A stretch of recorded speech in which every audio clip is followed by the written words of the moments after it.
Bienvenidos a mi podcast Vivir con alguien especial. Te voy a pedir que te presentes y bueno, que nos cuentes quién sos, a qué te dedicas y cuál es tu vínculo con el síndrome de Down. Bueno, soy Adaluz Zavala, soy licenciada en fonoaudiología, me recibí en la UBA en el año 98.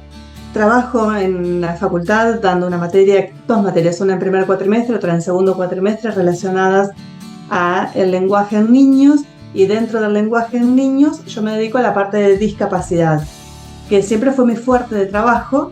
Siempre que todas mis especializaciones y demás vienen siempre en la línea de síndrome de Down o niños con otros tipos de síndromes y en parálisis cerebral. O sea, mi fuerte de trabajo es ese. Y llegué un poco como por casualidad, porque cuando yo soy de un pueblo del interior de la provincia de Buenos Aires, me fui a estudiar a Buenos Aires fonoaudiología, pero yo estudiaba piano, música, entonces pensé que entraba por el área vocal, y cuando estaba en cuarto año me tocaron hacer las pasantías en lugares con chicos con síndrome de Down y en chicos con parálisis cerebral, y dije, esto es lo mío. Y ahí pude terminar de aclarar la cabeza, donde lo que yo quería era trabajar sobre la comunicación humana y sobre la deglución. Y un poco renegaba de la docencia y me di cuenta que me encanta. Así que bueno, en este momento siento que puedo disfrutar mucho de lo que hago, haciendo un poco esto de docencia y de clínica, ¿no? Bien, excelente. Bueno, mira, o sea, no tenés ningún vínculo más que profesional con el síndrome de Down, ¿no? No. Perfecto. No, porque hay mucha gente, digamos, muchos de los entrevistados que tenemos que ver, ¿no? Mucha gente que se dedicó a esto, tiene algún familiar, alguna persona llegada, y sí, eso fue un motor de... Después yo siempre digo lo mismo, admiro al que elige totalmente esto. Así que bueno, entras en la bolsa de los que admiro, porque es un trabajo muy arduo, ¿no? Muy gratificante y muy frustrante. Hablamos mucho de esto en muchos capítulos, ¿no? De que hay cosas que son de mucho trabajo, de mucho esfuerzo, por todas las partes, ¿no? De ambas partes, de la familia, del niño, del profesional, obviamente. Desde lo terapéutico siento que sí, que a veces es cansador, es agotador, pero creo que tiene que ver también con las personalidades de uno. Yo soy de involucrarme y en la semana, ¿cómo sigue? ¿Siguió con fiebre o no? ¿Si está internado? Entonces, eso también va como haciendo el parte extra del tratamiento, pero me parece que es eso. Yo elegí estar en este lugar, la familia no lo eligió, yo tuve la posibilidad de formarme en esto y sigo eligiendo trabajar. Entonces, lo disfruto y muchísimo. Entonces me pasa eso, que no me descarga, no me es pesado por eso, porque elijo estar acá. Bueno, hay como distintas áreas, ¿no? Cuando hablamos de fonoaudiología. Yo voy a partir obviamente del síndrome de Down, porque este podcast tiene que ver con el síndrome de Down, pero yo sé que vos trabajás con otros que tendrán cosas en común y otras que no. Pero bueno, que me parece que nos vamos a dedicar un poquito más a por ahí los detalles físicos que tiene el síndrome de Down, que obviamente causan un tema mayor o bastante importante con respecto al lenguaje. Sabemos, y lo hemos visto también en los capítulos con los médicos que nos han dado detalles y todo, que hay una parte que depende de cada uno, no solamente del síndrome de Down, ¿no? Como diciendo esto de que grados, niveles, hay gente que le dice que tiene mayor grado, menos grado, pero bueno, con el lenguaje es muy notorio, ¿no? Que todos tienen algo común y que después el desarrollo puede ser mejor o más o menos según cada personaje, ¿no? Cada persona. Sí, contanos un poquito de la parte física, o médica si querés en algún punto, y después ya vamos a esto de las dos secciones que vos marcaste, que es la deglución y el lenguaje, que van como de la mano, pero por ahí la gente no entiende por qué van de la mano, ¿sí? En cuanto a lo físico, bueno, sabemos que es un síndrome, y entonces al ser síndrome, la mayoría de las personas con este diagnóstico comparten la mayoría de las características. Pero esas características no necesariamente están presentes en cada uno de estos niños o de cada uno de estos adultos luego, y la severidad con que esas características aparecen también son diferentes. Entonces ahí tenemos un primer punto. Un segundo punto es que se sabe que en la etapa embrionaria, cuando el niño con síndrome de Down comienza a desarrollarse, el macizo medio, que se llama, que es la parte media de la cara, tiene un desarrollo más lento que la parte superior, que es la cabeza, la calota, y que el maxilar inferior. Eso hace que ese desarrollo, que no es tan acompañado por la parte superior e inferior, hace que la lengua sea un poco más grande que en el resto de las personas. Pero antiguamente se describía como macroglosia, como una lengua exageradamente grande.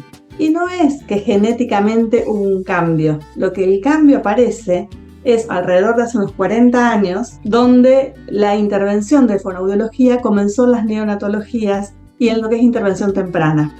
Entonces, con el posicionamiento adecuado del bebé recién nacido con síndrome de Down, se pudo ir logrando que hoy no vemos personas con síndrome de Down de alrededor de 30 años hacia acá, con la lengua afuera, por ejemplo. Que eso, los de 30 y pico para arriba, en general sí tienen la lengua afuera. ¿Por qué? ¿Cambió genéticamente? Vuelvo a decir, no. Lo que cambió fue nuestra intervención que hizo que pudiéramos encontrar posicionamientos y lineamientos de trabajo que hagan que la lengua esté mejor ubicada. Otra característica que influye en el lenguaje es la parte cognitiva.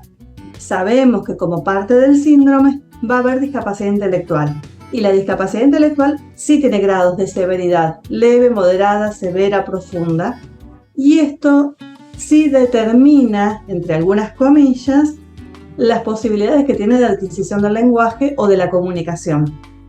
Pero hay otro cuarto factor que para mí es fundamental, que es el medio. Porque tenemos niños con discapacidades severas que tienen muy buenos niveles de comunicación y de habilidades sociales y de desenvolvimiento.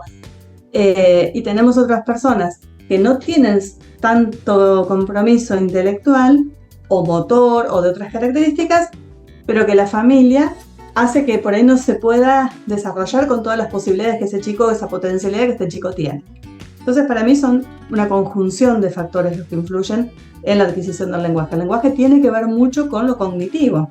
Y previo al lenguaje, como seres humanos, todo lo que desarrollamos es la comunicación. Cualquier bebé recién nacido comienza a desarrollar comunicación, desde el tono postural con el que se pone a upa de papá, mamá y de todos los brazos que va pasando, a cómo se prende la teta, a la mirada, después cómo comienza a responder.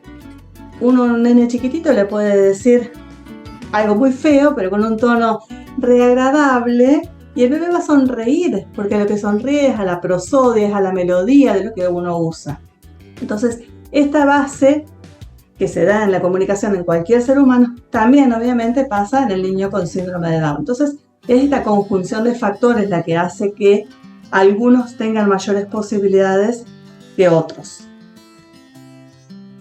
Claro, totalmente, ¿no? El que tiene acceso también por ahí a las terapias y al desarrollo, digamos, desde lo económico, desde lo de las posibilidades de cada familia, porque no son solo económicos los factores, la aceptación, hay un montón de factores más que tienen que acompañar ese proceso, y estamos de acuerdo que una persona mejor acompañada va a tener mejor desarrollo, ¿no? Más allá de sus limitaciones, quizás, ¿no? Exactamente. Por ahí niños que tienen más hermanos y tienen que sobrevivir, entre muchas comillas, en familias más numerosas, generalmente tienen mayores posibilidades después en la vida en general, porque desde chiquitos tuvieron que arreglárselas solos en algunas cuestiones.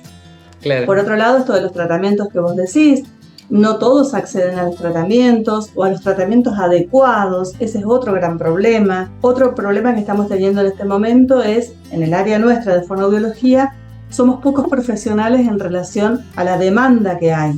Entonces están apareciendo pseudos profesionales que no son adecuados, y en realidad lo que estás haciendo es hacerle perder el tiempo a la familia y a ese chico en particular. Te iba a preguntar lo mismo, porque no pasa solamente en fonoaudiología, sino que en muchas terapias hay mucha falta de conocimiento, y queríamos aprovechar justamente estos medios para que la gente conozca y sepa buscar, ¿no? Clarísimo de los factores, me encantó, está muy claro, y me gustaría por ahí que desarrolles un poquito por ahí tu introducción de lo que es la deglución y por qué es tan importante después para el lenguaje, por ejemplo. Está buenísimo que expliques, que por ahí es lo que menos conoce la gente también, ¿no? Esto de que es un rubro que, ¿cómo la deglución? ¿Y qué tiene que ver con la comunicación y con el lenguaje? O esto de que era la lengua y nada más. Hay como mucha falta de conocimiento, así que ahí nos vas a dar un poco de luz. Voy a tratar de hacer un resumen chiquitito. En el Dale. desarrollo normal, el niño comienza moviendo la lengua solamente hacia adelante y hacia atrás, solamente en ese plano. Alrededor del día 45 de vida, esa lengua comienza a moverse adelante y atrás y hacia arriba y hacia abajo, o sea, a tocar contra el paladar. Alrededor de los 8 meses, cuando aparece la rotación del tronco, que es cuando el nene comenzó a gatear, esto nos da la posibilidad de la rotación de la lengua dentro de la boca, moverse hacia las arcadas dentarias.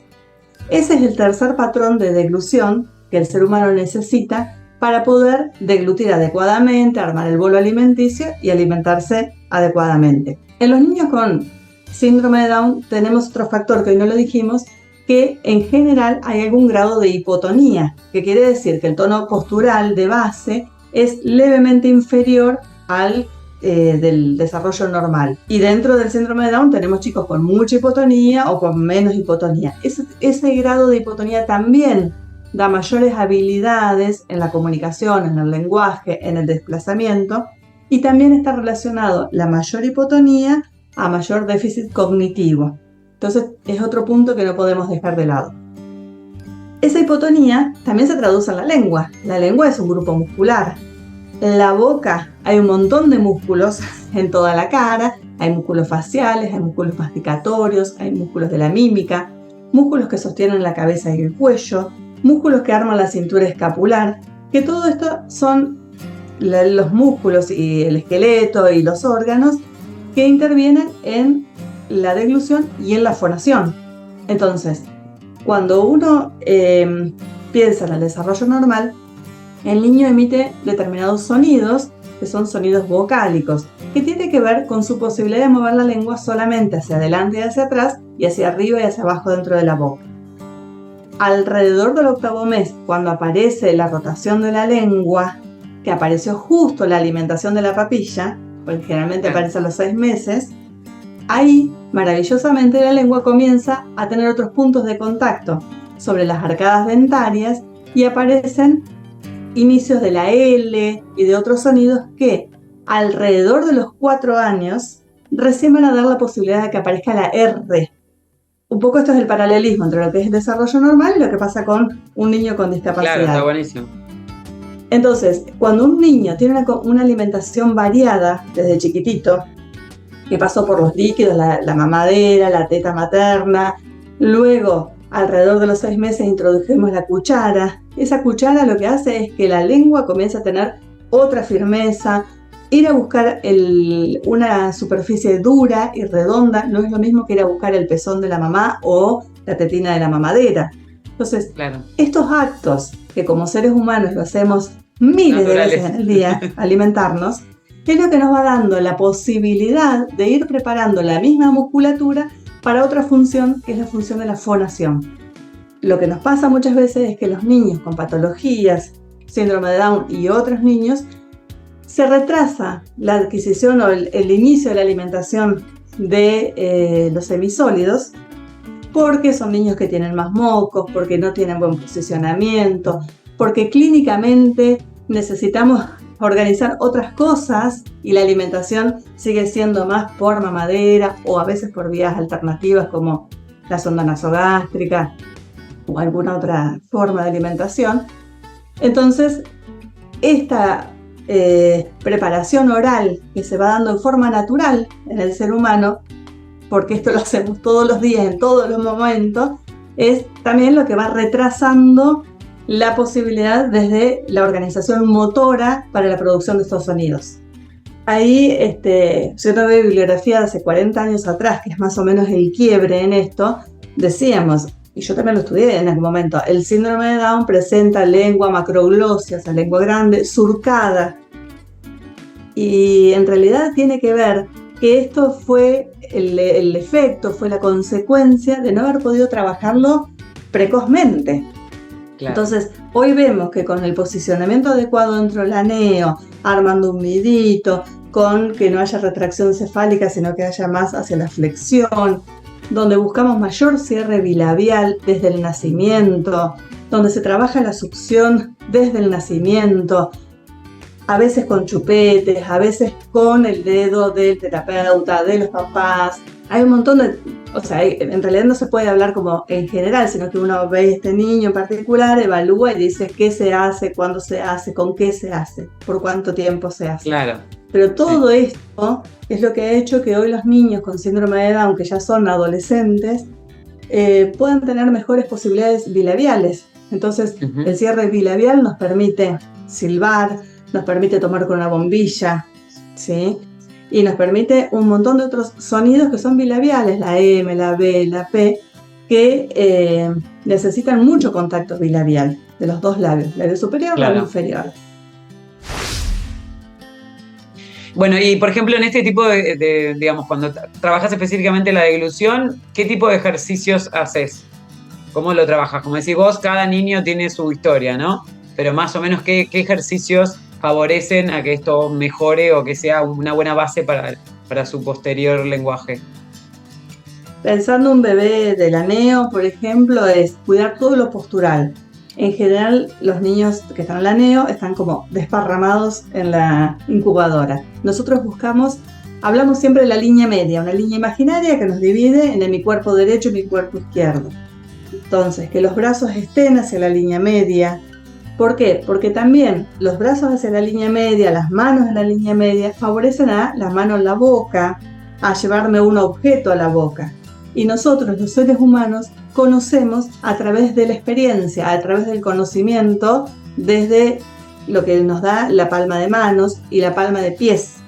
Yendo un poquito más también a la teoría, embriológicamente, en el ser humano tenemos la misma piel, el mismo origen embriológico en la piel, la mucosa de la boca, la palma de manos y la planta de pies. Entonces, hay niños que presentan cierta aversión a la alimentación o a todo lo que pase por cerca de la boca, que tiene que ver con su experiencia que pasó en neo. En neo son niños que a veces están mucho tiempo con el respirador, son niños que lo que entra por la boca es lo desagradable, es la medicación, que no es riquísima. Apareció la sonda nasogástrica o la sonda orogástrica por la nariz. Entonces la boca, en todos, es un lugar de mucha intimidad. Yo siempre digo, los adultos, cuando vamos a ir al odontólogo, en general sacamos el turno no para mañana, para dentro de 20 días. Y en general, justo el día anterior nos surgió algo y lo volvemos a cambiar. Entonces, la boca es un lugar de mucha intimidad. Nadie viene y nos dice, abrí la boca y nosotros con los ojos cerrados aceptamos, excepto que sea una persona en la que tenemos mucha confianza. Muchas veces con los niños necesitamos empezar primero a que confíen en nosotros que no le vamos a hacer nada dentro de la boca. Claro. Y a trabajar en palma de manos, porque cuando yo toco diferentes superficies, después de un tiempo, yo sé que estoy tocando algo duro, algo blando, algo frío, algo caliente. Y después comienzo a entender que si estoy tocando una manzana o si estoy tocando una banana o un pedazo de milanesa. Claro. Los niños de desarrollo normal a los 8 meses buscan comer todo con la mano. Y ellos buscan comer con la mano porque la mano nos da mucha información de qué es lo que va a entrar en la boca. Muchas veces trabajamos eso. Entonces, ¿qué hacemos en la sesión de fonoaudiología? Jugamos terapéuticamente con gelatinas, con masas que son comestibles. Entonces estamos jugando y en algún momento esa masa aparece a hacer bigotes, a hacer barbas, en la cara, son stickers que nos pegamos. Uy, la masa, uy, la probaste, uy, que está riquísima. Y comienza a entrar y es la forma de empezar a mostrarle ese sistema nervioso central que todo lo que entra por la boca no es agresivo, no es agresión, que es lo que ese niño vivió en la neo. Tal cual. Así que bueno, esa es una de las cuestiones que trabajamos. Después trabajamos en todo lo que sea buscar el tono adecuado, el tono muscular. Decíamos anteriormente que estos niños en general tienen hipotonía, el tono un poco más bajo. Entonces, primero, los niños con síndrome de Down, además de fonoaudiología, hacen kinesiología, por lo menos hasta que desarrollan la marcha y algunas habilidades como el salto, el subir y bajar escaleras en forma independiente. Que también este desarrollo psicomotor va a estar atrasado en el tiempo, con lo cual estos niños no van a caminar generalmente al año o a los 14 meses. No, un poquito más, ¿no? Generalmente van a desarrollar la marcha independiente después. Entonces, en función de eso también vamos trabajando junto con kinesiología para que el tono muscular de la boca podría ir modificándolo nosotros con trabajos específicos. Que algunos tienen que ver con masajes específicos, hay conceptos de trabajos.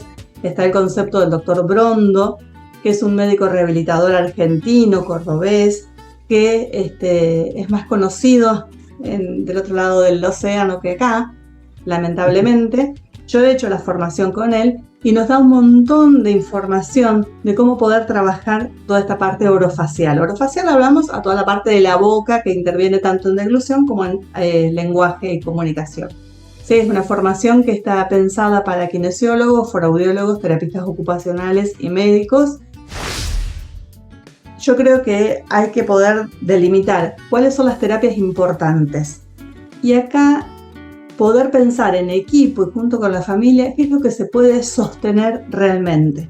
Las familias, como todos, tenemos nuestras cosas y no es que lo quieran más o lo quieran menos al nene. A veces no se puede y a veces es preferible una terapia cada 15 días y que los papás todos los días hagan, no sé, por ejemplo, el cepillado dental de una manera específica que se le enseñamos para estimular encías y que el niño vaya a terapia cada 15 días y no que sea un como sí de que vengo cuando puedo. Otra de las cuestiones es esto, bueno, ir viendo qué es lo primario. Los niños con síndrome de Down en general tienen cardiopatías. Entonces, bueno, primero hay que resolver lo clínico, después vamos a lo terapéutico, o qué cosas podemos ir ensamblando unas con otras. Y por otro lado, algo que me parece importante aclarar es el tema de la intervención temprana. Hay mucha gente que está formada como estimuladora temprana directamente, y hay otros que estamos formados como estimulación temprana de post-base, o sea, después de haber hecho kinesiología o fonoaudiología o terapia ocupacional. Entonces la mirada también es diferente. Más completa, ¿no? Claro. Poder integrar, porque tenemos otros conocimientos de otras áreas, sin intervenir en lo que es kinesiología. Pero uno por ahí tiene el ojo más habituado a poder decirle al kine, che, ¿me mirás este pacientito que no me cierra esto? Claro, entonces, sí, trabajar en equipo, a eso me refería. Es fundamental. Claro. Le podés llegar a prevenir un montón de problemas luego, ¿no? De facilitarle caminos en estas cosas, claro. Y otra cosa que los que hacemos intervención temprana, si bien vamos pensando en la edad que tiene el niño, 7 meses, 2 años, siempre tenemos en la cabeza el después, ¿no? Claro. Yo quiero que hoy, que tiene 1 año de edad y que estamos sentados en el piso jugando con comidas o jugando con animales que son los que hacen sonidos, o jugamos con autos y camiones que tienen diferentes sonidos y con silbatos, pero yo tengo que poder pensar como fonoaudióloga, que me interesa la comunicación, el lenguaje, que este niño permanezca, hoy que tiene 1 año, 10 minutos sentado en una misma actividad, concentrado. Ahí estamos viendo atención, memoria, que van a ser necesarios, porque yo quiero que cuando usted tenga 4 años esté escolarizado en una escuela común, en una escuela especial. Eso después lo delimitamos, después lo vemos, pero que este nene tenga las posibilidades. Ahora, si yo en mi terapia me dedico solamente a que produzca sonido, pero no voy trabajando todo lo otro que también es parte de este andamiaje para que el aprendizaje formal aparezca después. Y otra de las cuestiones es los niños con síndrome de Down. Sabemos que fonoaudiología van a seguir durante mucho más tiempo. Claro, es en largo plazo y que no se cansen, ¿no? Que no se cansen también, porque después de por vida, probablemente por muchos años, y después o también retoman de grandes, porque hay casos que es un temón el tema de los adultos, porque no hay profesionales trabajando con la adultez.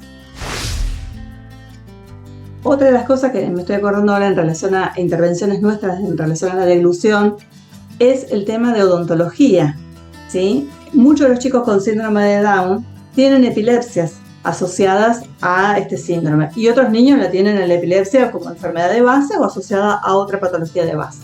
La medicación anticonvulsivante hace que el esmalte dentario se rompa más fácilmente.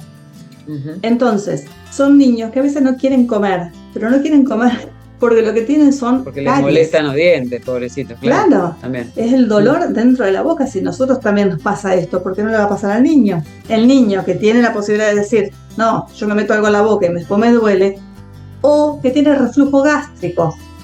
El niño que tiene reflujo, nosotros hoy adultos decimos, no me voy a comer, no voy a tomar mate o café porque me produce reflujo. Pero porque tenemos la experiencia previa. El niño todavía no entiende, pero sí lo que entiende es que si tragó algo le produce de incomodidad. Entonces, bueno, también poder tener esta cuestión de, bueno, mira, te derivo al gastroenterólogo, hagamos una pHmetría, hagamos que el gastroenterólogo defina qué, para ver si ponemos una leche antirreflujo u otro tipo de medicación, o nosotros modificamos en esa dieta que tiene este niño qué alimentos comer primero, qué alimentos comer después. Algo que me gustaría poder meter en lo que va es el tema de las terapias virtuales. Porque yo creo que la pandemia nos dejó muchísimo de ganancia en cuanto a la virtualidad, pero yo creo que para los niños no podemos seguir trabajando con lo virtual. Bien. Un niño está internado durante 3 semanas, obviamente. ¿No? Bueno, podemos hacer alguna conexión y jugar un ratito. Pero si nosotros estamos diciendo menos pantallas, más conexión humana, no podemos trabajar a través de una pantalla. Y aparte, no se puede sostener la atención de la misma manera. Y en este tipo de terapias que nosotros planteamos, necesitamos estar mucho a mano, necesitamos tocar qué pasa con ese tono muscular. Entonces, me parece que también está bueno que las familias sepan que la virtualidad está buena para algunas cosas, pero no para todo. Entonces, está buenísima la aclaración, sí, porque y aparte con los niños es súper importante el contacto visual, físico, no es lo mismo en una computadora, la verdad, no. Bueno, vamos al tema del lenguaje, temón para vos. Acá vuelvo al tema grupal, pero probablemente trabajás desde también un asesoramiento con la escuela tiene una derivación, a veces ya el combo viene desde antes de arrancar la escuela, un poco cómo sería lo ideal o cómo ayuda más. Yo creo que si empezamos y después la escuela es digamos, como una consecuencia o un acompañamiento luego, es más fácil, pero bueno, la que sabe de esto sos vos, así que contanos un poquito. Bien. Yo creo que volvemos a pensar en cada uno de los niños particulares. No sé, en este momento te escuchaba la pregunta y se me venían en el momento 2 nenes con síndrome de Down, que uno cumplió 5 años en octubre y la otra nena cumplió 5 años en marzo. Que tienen 2 realidades totalmente diferentes y tienen 6 meses de edad. El varón, que es de octubre, está en la escuela Waldorf desde este año, por ejemplo. Y realmente tiene un nivel de lenguaje con unas estructuras sintácticos, gramaticales, muy ricas, con mucha riqueza de vocabulario.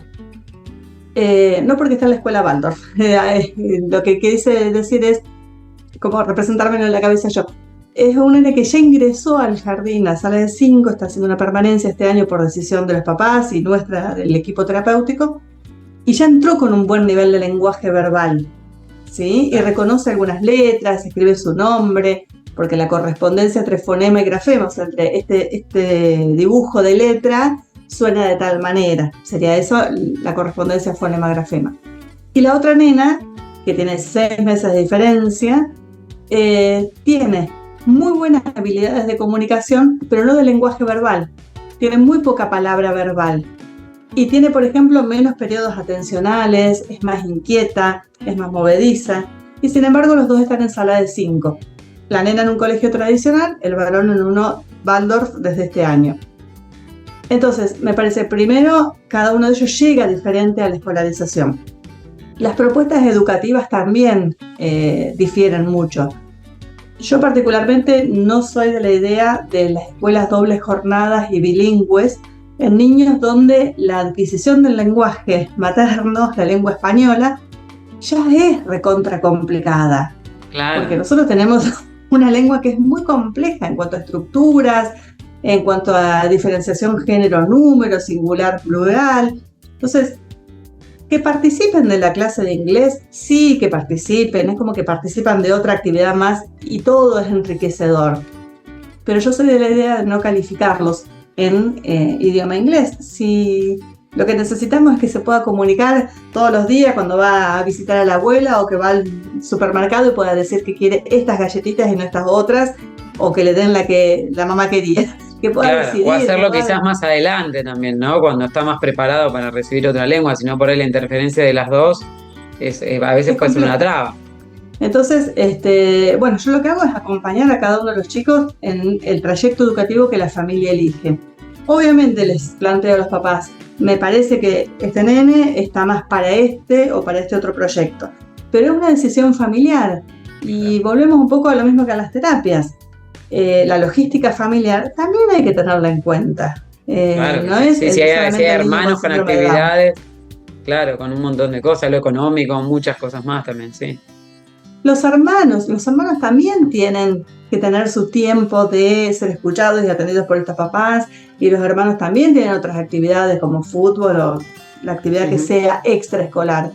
Entonces no puede, me parece a mí, el niño con síndrome de Down concentrar la atención de los papás de todos los días, ir a una terapia, ir a la otra, a una punta de la ciudad, a otra punta de la otra ciudad.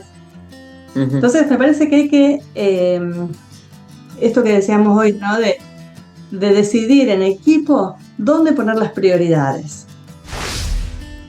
Por otro lado, también digo esto, sabemos que la neuroplasticidad habla de que en los primeros 2 años de vida es cuando el cerebro mayores posibilidades tiene de absorber y de elaborar un montón de cuestiones. Pero también el sistema nervioso central necesita tiempos de descanso. Cuando tenemos muchas veces niños con cualquier tipo de patología que los llenan de terapias y de viajes y de estrés, que lo que hace el sistema nervioso central es bajar la persiana y decir, déjame descansar. Claro. Y esto pasa desde la neo hasta las terapias, hasta la escolarización. El sistema nervioso central también necesitamos, los seres humanos, momentos de relajación para poder aprender, momentos de sueño para poder aprender, porque eso se hace en forma autónoma en el cerebro. Y los niños particularmente necesitan tiempo libre para poder poner en práctica aquello que se trabajó en la terapia. El niño necesita tiempo libre, yo siempre digo panza en el piso, para poder jugar y saber aburrirse. Y donde se aburrió va a poder tomar los recursos que vio en terapia. Porque el otro agravante, o sea, el lado B de los chicos con las terapias, es que siempre están con un adulto, que los adultos de alguna manera, directa o indirecta, les dirigimos qué es lo que tienen que hacer. Claro. Llegan al consultorio y yo sé cuál es el objetivo de trabajar con Juancito hoy. Claro. Y no importa si agarró para jugar la masa, el auto o un juego de mesa que no entiende las reglas. No importa, porque yo sé qué objetivo voy a trabajar con él y ese juego lo vamos a modificar para. Pero claro, al final no eligió lo que él quería. O eligió lo que él quería, pero trabaja por lo que yo quise. Entonces los adultos, bueno lo que está diciendo, vamos permanentemente, claro, les terminamos armando toda su vida. Entonces después está con un par y decimos, no juega. Y no, pobre flaco, no le enseñamos a ser autónomo y a que él decidiera cómo era la regla del juego.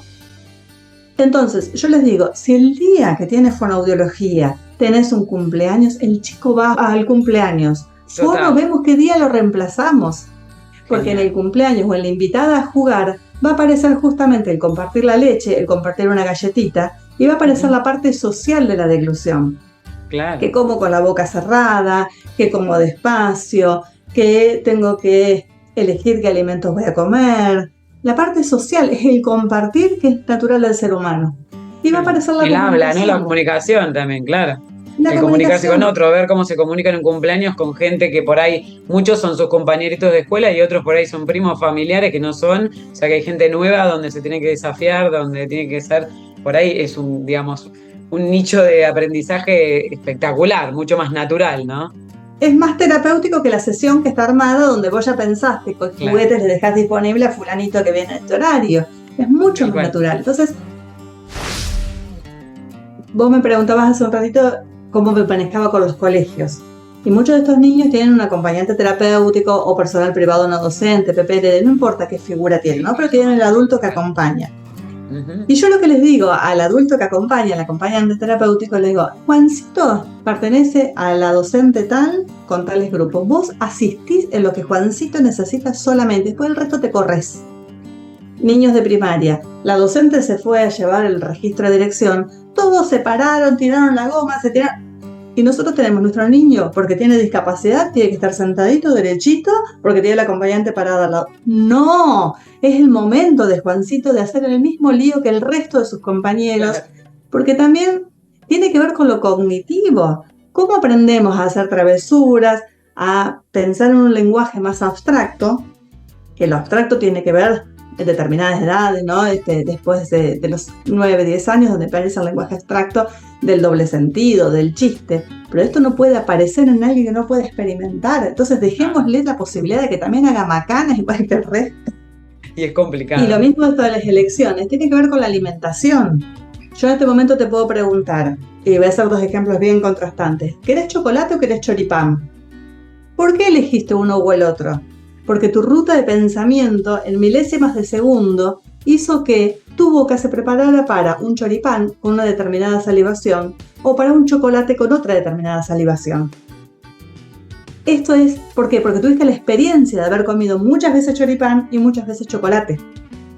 Y si lo desglosamos más finito, yo te pregunto, ¿querés chocolate con maní o querés chocolate con leche o querés chocolate blanco? Ajá, y también en milésimas de segundo, tu organismo se preparó para el chocolate blanco o para cada uno de ellos. ¿Pero por qué? Porque tuvimos la experiencia previa. Ahora, si yo te digo, ¿querés chocolate con arena? También te preparas diferente, porque es algo que nunca comiste. Qué buen ejemplo, claro. Excelente, excelente. Y lo que nos pasa es que los niños con discapacidad los guiamos permanentemente y les definimos nosotros la vida. Entonces tenemos que dejarlos que puedan elegir realmente. La última pregunta, yo creo igual hay de todo, pero podríamos estar horas de horas. La verdad que te agradezco un montón porque está clarísimo todo lo que estás diciendo. No. Es un poco el tema del llamado a la sociedad. Yo en estos episodios sale mucho, o sea, los temas son los mismos y vos ves que todas aparecen de distintos rubros, lo mismo, que está buenísimo. ¿Y qué haríamos como sociedad? O sea, ¿qué podemos hacer los de afuera para ayudarlos en la comunicación, por ejemplo? Porque el tema del habla, podemos estar hablando, no sé, años, porque cada chico tiene su forma. Pero hay muchos chicos que realmente no hablan y hablan muy poco, más allá de todas las terapias que hicieron, ¿no? Entonces, ¿cómo hacemos, digamos, para aceptar eso como mamá? Y también, por otro lado, ¿qué hace la sociedad para colaborar a ese chico que no va a lograr otra cosa? Por ahí va a llegar a un techo que ya va a llegar a eso y no va a poder hacer otra cosa. Yo acá separaría en dos respuestas. Con respecto a lo que es el habla y la comunicación del chico que no desarrolla lenguaje verbal, desde fonoaudiología tenemos otras opciones y no son menos válidas que el lenguaje verbal. Son formas alternativas de comunicación, que puede ser por medio de los pictogramas, puede ser por medio de fotos, el lenguaje bimodal, el lenguaje señado, la escritura, en el caso de que desde lo cognitivo esté mejor que la posibilidad fonatoria. O sea, tenemos otras opciones. Y los papás tienen que saber que nosotros los fonoaudiólogos muchas veces vamos usando estas instancias alternativas de comunicación, aún casi teniendo la certeza de que este niño va a poder desarrollar lenguaje. ¿Pero por qué las usamos? Porque son más formas de incentivar esa comunicación y lenguaje. El ejemplo más claro para mí siempre es jardín de infantes. Vos entras a una sala de jardín de infantes y tenés la foto del que está en la casa y del nene que faltó. Tenemos la foto del jardín, la foto de casa. El día está con sol, nublado, con lluvia. Estamos usando comunicadores gráficos que después se traducen en señales de tránsito, en el cartel de McDonald's o de lo que fuera. O sea, son gráficos que nos comunican, nos dan otro tipo de información. Entonces, nosotros desde fonoaudiología usamos mucho de estos recursos porque van favoreciendo la producción del lenguaje, que el ser humano estamos capacitados para el lenguaje cuando no hay patología, y cuando hay patología igual es la forma más económica que tenemos de comunicarnos. Claro. Entonces, si el niño tiene la posibilidad de comunicarse verbalmente, va a terminar desarrollando el lenguaje verbal. Y la otra parte que me parece así como separada es, ¿qué hacemos como sociedad? Primero, creo que tenemos que trabajar muchísimo sobre la inclusión y la integración y no que queden en palabras. Yo creo que la inclusión y la integración no tenemos que pensarlo solo en la discapacidad. Una rampa no es solamente para la persona con silla de ruedas. Es para la mamá que va corriendo el changuito, es para el abuelo que viene con un andador, o es para nosotros el día que nos esguinzamos el pie. Porque son cosas que nos pueden pasar a cualquiera. Entonces, esa inclusión tiene que estar llevada a todos los ámbitos. Y primero, no es esta cosa de lástima, no es diferente, es un ser humano igual que yo, que vos y que tenemos al lado, que tiene otra condición. Pero yo también tengo diferentes condiciones. Yo tengo el pelo negro, o tengo canas, o tengo los ojos verdes, o soy gordo, o soy flaco. Entonces, sí va a tener otros cuidados clínicos, perfecto. Pero nosotros como sociedad no nos tenemos que quedar en lo que no puede. Veamos qué es lo que sí puede. Puede disfrutar de un cumpleaños, invitémoslo al cumpleaños. Y si no, hagamos que del cumpleaños de 4 horas participe de 2 horas y la pase bien. Porque de esa manera también estamos educando a sus pares. Tal cual. Yo pongo muchas veces como ejemplo esto que es autorreferencial. Yo soy de un pueblo de 3.000 habitantes. En mi pueblo, cuando yo era adolescente, hasta que fui adolescente, había 2 chicos con discapacidades. Entonces yo no tuve la experiencia. Para mí es mucho más enriquecedor estos últimos 20 años con las integraciones escolares, que todos los niños, entre muchas comillas, normales, tienen un compañero que tiene autismo, que tiene parálisis cerebral, que tiene el síndrome que sea. Porque Tal es la cual. única manera que realmente aprendemos a integrarnos y facilitar Sí, sacar el diagnóstico, también lo hablamos mucho de que tiene un nombre y un apellido, sacarle el diagnóstico. Yo creo que como sociedad tenemos que estar permeables al aprendizaje permanente. Total. Todo lo que tenga que ver con la medicina, con la ciencia, va permanentemente en avance. La tecnología va en avance. Así que bueno, yo feliz, creo que salió de todo ahí, pero lo que quieras agregar, no sé si querés una conclusión, un consejo, lo que vos tengas ganas. La verdad que tengo de todo ya, una maravilla. Sí, no sé si sería consejo, pero yo creo que sería un poco a los papás esto de sacarse las culpas, ¿no? Sacarse la culpa y saber que si el chico tiene fiebre no está para trabajar en la terapia y no se perdió la sesión. La ganamos por otro lado porque se recuperó de lo clínico más rápidamente, porque en casa ese rato, esos 45 minutos los tuviste vos a tu hijo y pudiste comunicarte de una manera diferente, pudiste jugar otra cosa, pudiste hacer algo con él, que si no, en la terapia en general está el niño solo con nosotros, con los terapeutas. Sí, la importancia de la intervención precoz, de que sea con tratamientos adecuados, con profesionales. Primero la palabra profesionales, no con estudiantes, ni con pseudoprofesionales. Buscar qué cosas le hacen bien a este niño, porque no es que porque tiene tal diagnóstico tiene que tener todas estas terapias. Ver cuáles en cada momento. Esas cosas, ¿no? Poder pensar en equipo, poder pensar y pensar también lo lúdico, poder pensar el deporte. Y hay comedia musical, y hay teatro, y hay canto, y arte, y un montón de cosas más, que está buenísimo, gracias a Dios. Y que por ahí es mucho más terapéutico, ¿no? Tal cual. Lo que sí es importante darle, porque es súper importante que tenga todas estas previas terapias que lo van a ayudar a tener una mejor vida, claramente. Pero no olvidarnos de la clave para mí, que es la familia, el amor, toda esa contención, el juego el vínculo. Por ahí es mucho más fuerte a veces que una terapia y no nos tenemos que olvidar de esa parte, ¿no? Totalmente. Y asesorarse y buscar buenos profesionales, que esto de hacer redes es súper importante y de conversar y ver y encontrar profesionales que te acompañen, que te guíen. Yo creo que ya me estás demostrando cómo sos, explicando nomás esto de cómo acompañar, ¿no? Y el que no sabe acompañar, mejor que se corra de acompañar, porque es una tarea muy difícil. Y uno tiene que estar capacitado, pero tiene que estar abierto a seguir capacitándose, porque esto no termina nunca para mí. Yo les digo a los chicos a la facultad, el día que les canse esto, listo, cierran y ponen un kiosco y venden caramelos. Pero no jorobarle la vida a un chico y no jorobarle la vida a una familia. ¿Te cansó trabajar con chicos? Podemos, desde el área de fonoaudiología, trabajar en otra área. Y si no, pon un kiosco, vende caramelos. Soy Teresa Berro. Gracias por escuchar Vivir con Alguien Especial. Los espero el próximo capítulo.